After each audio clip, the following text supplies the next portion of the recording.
नमस्कार। आपकी खबर यूट्यूब न्यूज चैनल के इस अंक में आपका स्वागत है।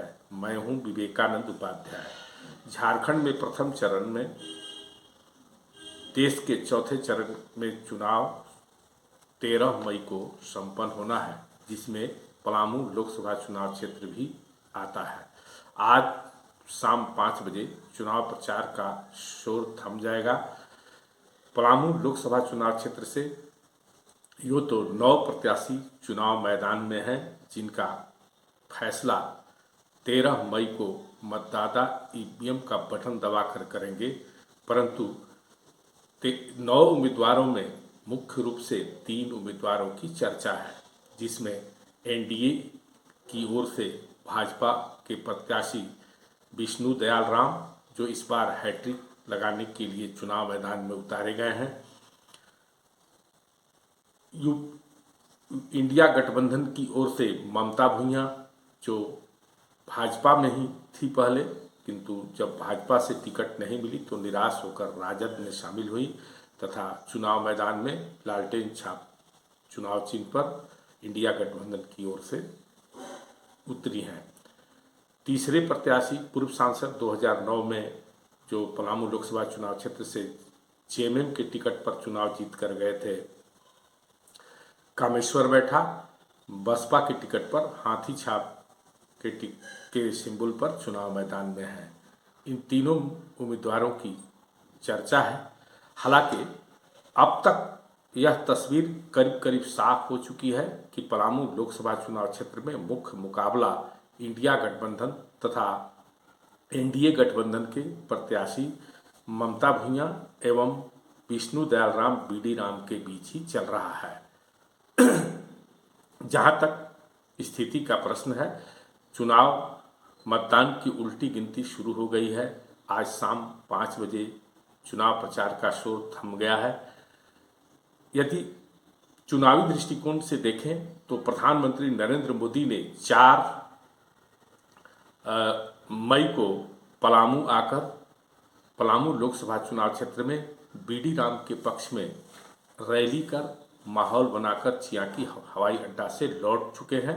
उसके बाद कोई भी बड़ा नेता, मतलब जो स्टार प्रचारक कहे जाते हैं, पलामू में लोकसभा चुनाव प्रचार करने नहीं आया। चर्चा थी कि यहाँ पर यूपी के मुख्यमंत्री योगी आदित्यनाथ तथा केंद्रीय मंत्री नितिन गडकरी एवं राजनाथ सिंह का दौरा हो सकता है, किंतु शायद यह पहला मर्तबा होगा कि पलामू लोकसभा चुनाव क्षेत्र में आज प्रचार का आखिरी दिन तक प्रधानमंत्री मोदी के सिवा कोई भी स्टार कैंपेनर पलामू की धरती पर नहीं आया। जहां तक राजद का प्रश्न है, इंडिया गठबंधन का प्रश्न है, इंडिया गठबंधन की ओर से भी तेजस्वी यादव कमान संभाल रखे हैं। तेजस्वी यादव 2 मर्तबा पलामू में हुसैनाबाद, भवनाथपुर, रंका तथा छतरपुर में पहुंच चुके हैं। तेजस्वी यादव ने पूरी कमान संभाल ली है तथा राजद अपने प्रत्याशी ममता भूइयां के पक्ष में चुनावी माहौल बनाने की उनके द्वारा कोशिश किया गया है। इसके अलावा तेजस्वी यादव के अलावा इंडिया गठबंधन की ओर से भी कोई भी नेता स्टार कैंपेनर पलामू लोकसभा चुनाव क्षेत्र में चुनाव प्रचार करने नहीं पहुंचा। जहां तक बीएसपी का प्रश्न है, बसपा की ओर से भी कोई बड़े नेता का यहां पर चुनावी प्रचार अभियान, चुनावी रैली नहीं हुआ है।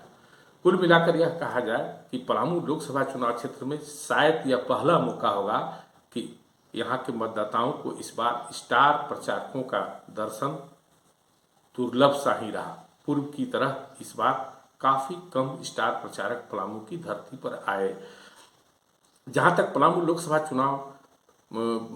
क्षेत्र में चुनावी गतिविधि का प्रश्न है, चुनावी गतिविधि यदि देखा जाए तो चुनाव प्रचार अभियान में एनडीए प्रत्याशी बीडी राम तथा इंडिया गठबंधन की प्रत्याशी ममता भूइयां के बीच में खूब जबरदस्त जोर चल रहा है।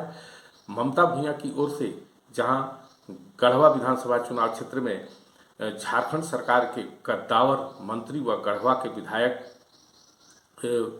मिथिलेश कुमार ठाकुर चुनाव मैदान में कमान संभाले हुए हैं। वहीं अलग अलग विधानसभा चुनाव क्षेत्रों में जो इंडिया गठबंधन से जुड़े दल हैं, उस दल के प्रमुख नेता झामुमो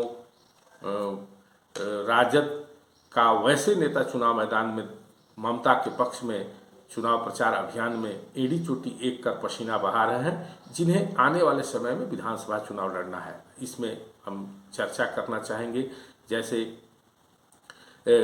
भवनापुर विधानसभा चुनाव क्षेत्र से जेएमएम के टिकट पर सिंबल पर चुनाव लड़ने की मंशा रखने वाले अनंत प्रताप देव एड़ी चोटी का जोड़ लगाकर वहाँ की स्थिति यह है कि वहाँ जहाँ एक ओर भाजपा की ओर से वहाँ का विधायक पूर्व मंत्री भानु प्रताप शाही एड़ी चोटी का जोर लगा रहे हैं, वहीं जेएमएम की ओर से इंडिया गठबंधन की ममता भुइयां के चुनाव जिताने के लिए अनंत प्रताप देव पसीना बहा रहे। दोनों के बीच का द्वंद्व वहां देखने को मिल रहा है। लिहाजा भवनापुर विधानसभा चुनाव क्षेत्र में इंडिया एवं एनडीए गठबंधन के बीच के मुकाबला में ये दो नेता प्रमुख सीन में हैं, दो स्थानीय नेता प्रमुख सीन में हैं और दोनों के द्वारा जोर आजमाइश चल रही है। गढ़वा की स्थिति भी कमोबेश वैसी ही है। यहाँ मंत्री मिथिलेश कुमार ठाकुर तथा इनके शीर्ष प्रतिद्वंदी भाजपा के पूर्व विधायक सत्येंद्रनाथ तिवारी एड़ी चोटी का जोर लगा रहे हैं और दोनों के बीच में चुनाव प्रचार अभियान को पूरा धार न केवल दिया जा रहा बल्कि एक दूसरे के विरोध और समर्थन में पूरी ताकत झोंकी गई है। ऐसी स्थिति विश्रामपुर में दिख रहा है। वहाँ पर बसपा की ओर से राजन मेहता, भाजपा की ओर से माफ कीजिएगा रामचंद्र चंद्रवंशी तथा उनके पुत्र ईश्वर सागर चंद्रवंशी तथा राजद की ओर से नरेश सिंह पूरी तरह से चुनाव प्रचार अभियान को विश्रामपुर विधानसभा चुनाव क्षेत्र में थाम कर रखे हैं। इसी तरह से हुसैनाबाद में संजय सिंह यादव जहां राजद की ओर से कमान संभाले हुए हैं, वहीं भाजपा की ओर से स्थानीय नेताओं के साथ साथ एनसीपी के विधायक कमलेश सिंह, पाटन छतरपुर से राजद की ओर से जहां कमान संभाले हुए हैं वहाँ के स्थानीय नेता, वहीं दूसरी ओर उषा देवी जो वहाँ भाजपा की विधायक हैं वो लगी हुई हैं बीडी राम के लिए, भाजपा प्रत्याशी के लिए। कुल मिलाकर यह कहा जाए कि सभी विधानसभा चुनाव क्षेत्रों में जो समय, चूँकि 4 महीना बाद ही विधानसभा का चुनाव 4-6 महीना के अंदर होने वाला है दिसंबर तक, लिहाजा सभी नेता अपने अपने हिसाब से इस चुनाव को अपना चुनाव समझकर चुनाव मैदान में लगे हैं। लिहाजा जिसकी जैसी ताकत है उसका उस हिसाब से वहाँ प्रचार अभियान या जनसंपर्क अभियान चल रहा है। जहाँ तक इंडिया तथा एनडीए गठबंधन एवं बसपा प्रत्याशी के परिस्थिति स्थिति का बात है, चुनाव में जो समीकरण दिख रहा है, अब तक यह तस्वीर साफ हो चुका है कि भाजपा का जब मजबूत पक्ष जिसको देखा जाए, भाजपा की जो कमजोरी थी आज वह ताकत बनकर उभर गया है। शुरुआती दौर में बीडी राम का विरोध उनके दल से ही जुड़े कार्यकर्ता कर रहे थे, किंतु भाजपा ने बड़े ही चतुराई से कार्यकर्ताओं को अपनी ओर आकर्षित करने में बीडी राम के चुनाव कैंपेनिंग में एड़ी चोटी का जोर लगाने के लिए बड़ा ही अनोखा तरीका अख्तियार किया। भाजपा का प्रदेश संगठन, जिसमें भाजपा के संगठन प्रभारी करमबीर वाजपेयी, यहाँ तक कि नगेंद्रनाथ त्रिपाठी ने पूरी कमान संभाली और जमीन स्तर के कार्यकर्ता, बूथ स्तर, एक एक मंडल अध्यक्ष तथा बूथ स्तर के कार्यकर्ताओं तक न केवल संपर्क किया बल्कि सीधे उन तक संसाधन पहुंचाया गया, उन पन्ना प्रमुख तक संपर्क किया गया और आज भी डे बाय डे कैंपेनिंग चल रहा है। भाजपा का जो संगठन का ताकत होता है वह पूरी तरह से पलामू लोकसभा चुनाव क्षेत्र में कारगर होता दिख रहा है। लिहाजा भाजपा का जो कमजोरी था आज ताकत बनकर उभरा है और संगठन स्तर पर बूथ स्तर पर भाजपा का यह ताकत पूरी तरह से इस चुनाव में सफल होते दिख रहा है और इसी के बल पर भाजपा जो है यहाँ मजबूत स्थिति में दिख रही है। भाजपा की ओर से जो वोट का ध्रुवीकरण है, वोट का समीकरण है, भाजपा का मोदी फैक्टर पूरी तरह से चुनाव में, इस चुनाव अभियान में पूरी तरह से कारगर दिख रहा है। मोदी के नाम पर जनता जो है पूरी तरह से मोदी को समर्थन कर रही है। उनका राष्ट्रवाद, उनका राम मंदिर, उनका हिंदू मतों के प्रति, हिंदू के प्रति उनका सद्भावना, ये सारा फैक्टर काम कर रहा है। इसके अलावा भाजपा का प्रधानमंत्री किसान निधि योजना, प्रधानमंत्री आवास योजना जैसे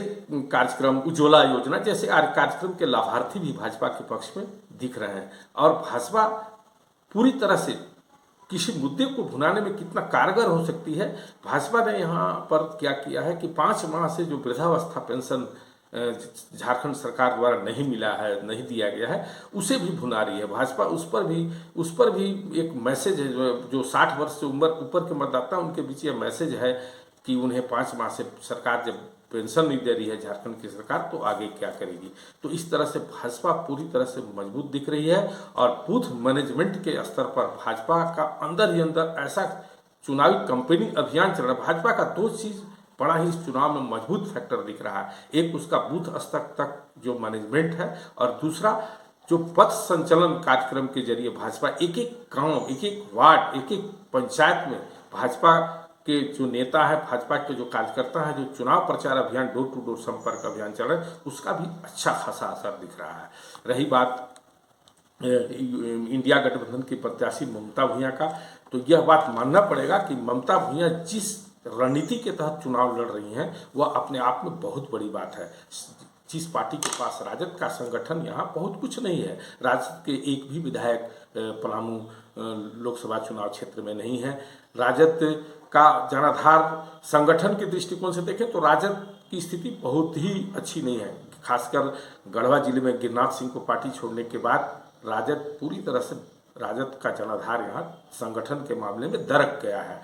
पलामू में भी बहुत अच्छी स्थिति नहीं है। बावजूद इसके ममता भूया ने जिस प्रकार से इंडिया गठबंधन से जुड़े दलों के साथ कोऑर्डिनेटर बनाकर रणनीति तैयार की है, उसमें ममता भूया की चुनावी रणनीति जो है उसको दाद देना होगा, और उसका असर भी जमीन पर दिख रहा है। ममता भूया पूरी ताकत के साथ अपने समर्थकों के साथ लगी हैं, और राजद के ही नहीं, इंडिया गठबंधन से जुड़े दल जेएमएम, कांग्रेस, राजद सभी, कांग्रेस का बहुत माने नहीं रखता है, कांग्रेस का कोई बड़ा ऐसा नेता नहीं है। केंद्र त्रिपाठी एक ऐसे नेता थे जो खुद चुनाव लड़ने चले गए, बाकी कोई ऐसे नेता नहीं है जो जमीन पर उतर करके और ममता भूया के पक्ष में कैंपेन कर सके। लेकिन झामुमो का जो जनाधार जहाँ पर है, राजद का खुद का अपना जनाधार है, जैसे हुसैनाबाद में संजय सिंह यादव हैं, वहाँ वैसे लोगों को लगे हैं, वैसे लोग एडी चोटी एक कर लगे हैं। वहीं दूसरी ओर जेएमएम जो है, जैसे भवनाथपुर में अनंत प्रताप देव,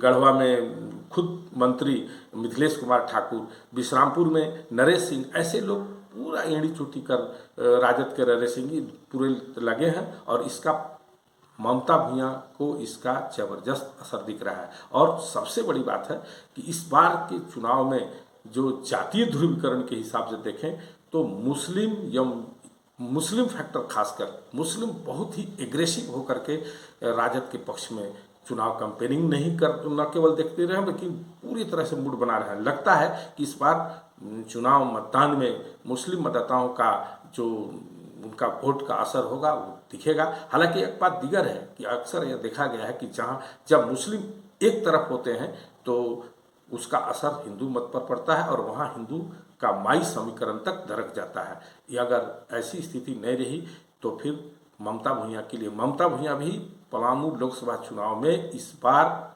एनडीए प्रत्याशी बीडी राम को इतनी कड़ी टक्कर दे रही हैं कि उनका दांत खट्टा कर दे रही हैं।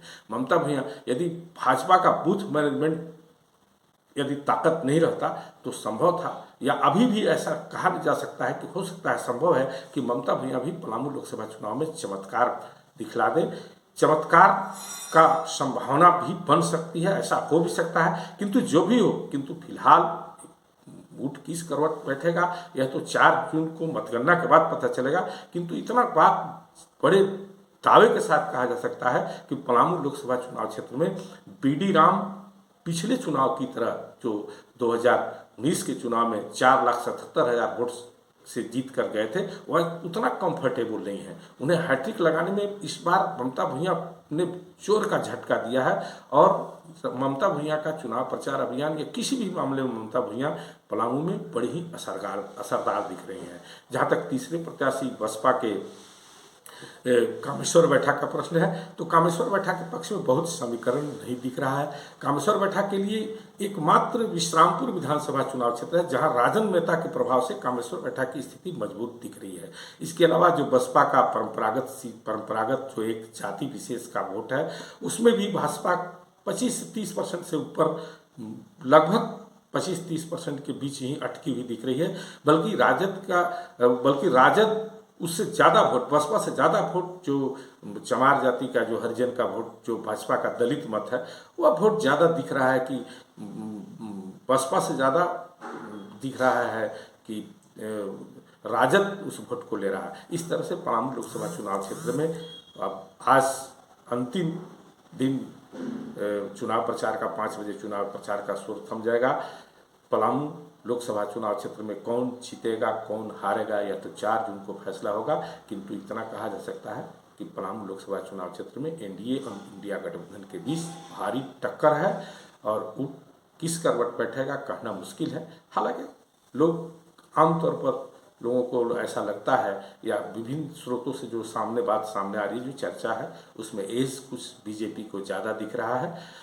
आज के इस अंक में बस इतना ही। आपसे अनुरोध है कि हमारे चैनल को आप देखें, लाइक करें, शेयर करें तथा अब तक यदि आपने हमारे चैनल को सब्सक्राइब नहीं किया है तो ज़रूर सब्सक्राइब करें। नमस्कार।